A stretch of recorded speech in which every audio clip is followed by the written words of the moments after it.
नमस्कार मित्रांनो, आज पुन्हा मी तुमच्यासाठी घेऊन आले आहे अतिशय महत्त्वाच्या किचन टिप्स. नंबर 1, रस्सा दाट स्वादिष्ट होण्यासाठी दाण्याचं कूट नारळाचं चव मिक्सरला करून रश्श्यात घालावा. नंबर 2, कुठलीही भाजी पाण्यात शिजवावी, चविष्ट होते. नंबर 3, मेथी धुतल्यावर थोडे मीठ लावून ठेवा, कडवटपणा कमी होतो. नंबर 4, तांदूळ शिजवताना लिंबाचा रस घाला, भात पांढरा शुभ्र होतो. नंबर 5, कणिक मळताना थोडे मीठ घातल्यास पोळीला छान चव येते. नंबर 6, पुऱ्या तळताना तेलात चिमूटभर मीठ टाका, पुऱ्या तेलकट होणार नाहीत.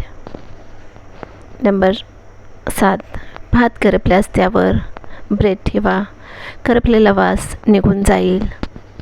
नंबर 8, ज्वारीची भाकरी थापताना हाताला थोडे पाणी लावा, भाकरी एकसारखी थापली जाते. नंबर 9, पोळ्या गरम डब्यात ठेवताना खाली सुती नॅपकिन ठेवा, पोळ्यांना घाम येणार नाही. नंबर 10, पराठे मऊ होण्यासाठी पिठात थोडे दही मिसळून पीठ मळा. नंबर 11, भात शिजवताना कुकरच्या झाकणाला आतून थोडे तेल लावा, पाणी बाहेर उडणार नाही. नंबर 12, भाकरी मऊ आणि टम्म फुगण्यासाठी भाकरी तव्यावर टाकल्यानंतर त्यावर थोडे पाणी लावावे आणि पाणी सुकण्यापूर्वीच भाकरी उलटून घ्यावी. नंबर 13, भाकरी मऊ आणि टम्म फुगण्यासाठी भाकरीचे पीठ मळताना ते कोमट पाण्यातच मळावे आणि चांगले मळून मऊ गोळा तयार करावा. पीठ जेवढे जास्त मळले जाईल तेवढी भाकरी छान येते. नंबर 14, फोडणीमध्ये कांदा परतून झाल्यावर त्यात कोथिंबीर आणि कढीपत्ता घातल्यास चव छान येते. पोहे वाटताना त्यावर लिंबू पिळल्याने त्याची चव द्विगुणित होते. नंबर 15, मऊ पोहे बनवण्यासाठी पोहे भिजवताना त्यात थोडी साखर घालून आणि मीठ घालून मग भिजवावेत, यामुळे पोहे मऊ होतात. नंबर 16, वेलची पूड नेहमी गॅस बंद केल्यानंतर किंवा पदार्थ तयार झाल्यावर शेवटी घालावी, जेणेकरून त्याचा सुगंध उडून जात नाही. नंबर 17, गोड पदार्थांसाठी टिप्स. खीर, श्रीखंड किंवा कोणताही गोड पदार्थ बनवताना त्यात चिमूटभर मीठ आवर्जून टाकावे, यामुळे गोडव्याला अधिक उठाव येतो.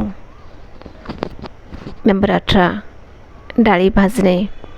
कोणतीही डाळ किंवा कडधान्य बनवण्यापूर्वी ते थोडेसे भाजून घेतले तर त्याचा स्वाद अधिक वाढतो आणि त्याचा वासही छान येतो.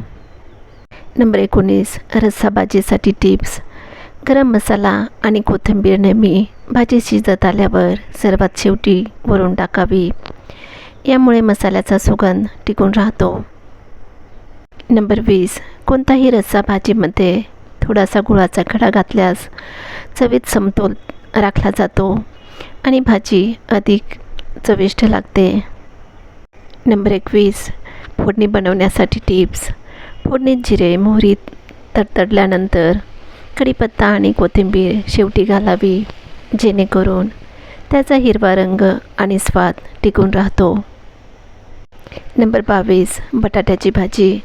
बटाटे उघडल्यानंतर ते हाताने मॅश करण्याऐवजी सुरीने फोडी करून घ्याव्यात, यामुळे भाजीचा टेक्स्चर चांगला राहतो. नंबर 23, चपाती बनवण्यासाठी टिप्स.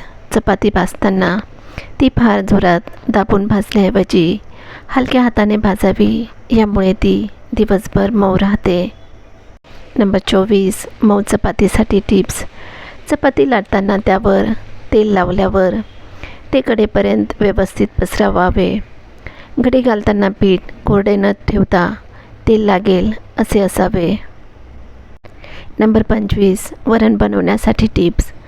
वरण शिजवताना त्यात नेहमी हिंग, तेल आणि थोडी हळद घालावी, यामुळे वरण छान शिजते आणि त्याला चवही चांगली येते.